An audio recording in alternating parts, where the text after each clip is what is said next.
हर हर महादेव।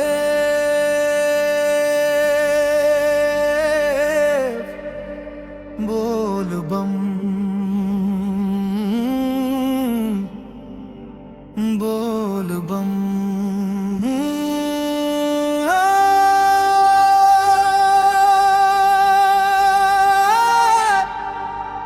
जय भोलेनाथ।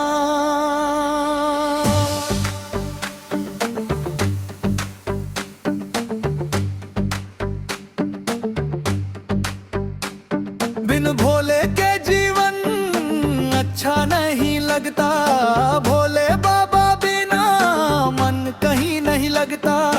सावन में चला देवघर धाम।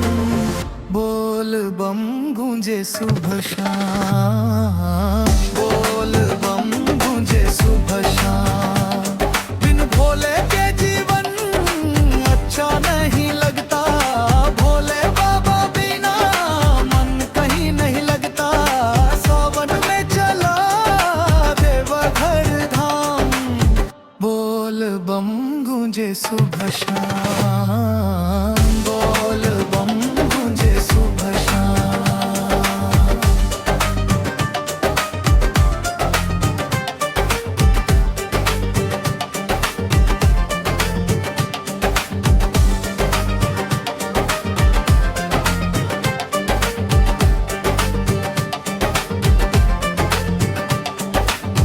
सिर पर कांवर हाथ में गंगा जल।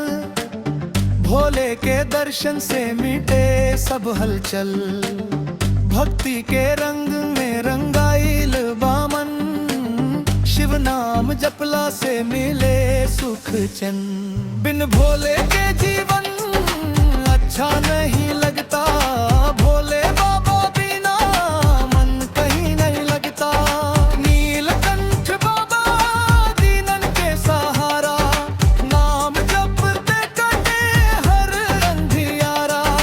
सावन के महीना पावन लागे। भोले के कृपा से किस्मत जागे। हर हर महादेव के जयकारा लगाई। बोल बम बोल के देव घर जाई। भोले बाबा सबके राखे मान। पूरा करे ले हर वन। बोल बम गूंजे सुबह शाम। बोल बम गूंजे सुबह शाम। हर हर महादेव।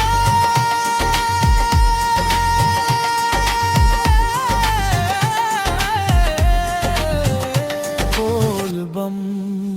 जय भोलेनाथ।